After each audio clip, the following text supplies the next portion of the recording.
Going to review my MS-160 top handle chainsaw. Had it for 2 years now.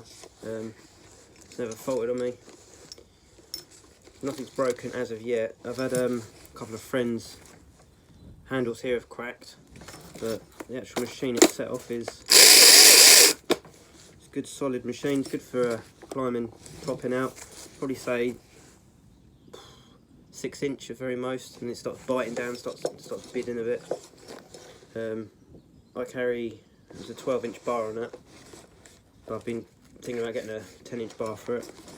Got the fuel gauge, sorry, not fuel, it's got the chain oil there, simple Stihl twist and flip, battery, lock it in, it's reading low because I've been using it.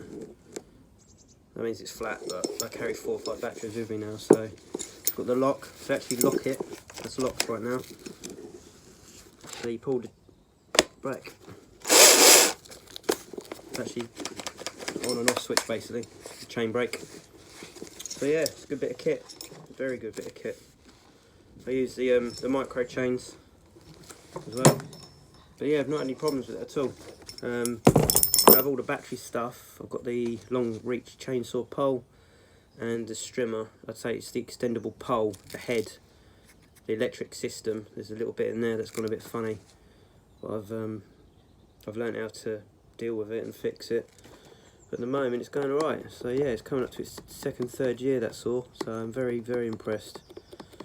So yeah.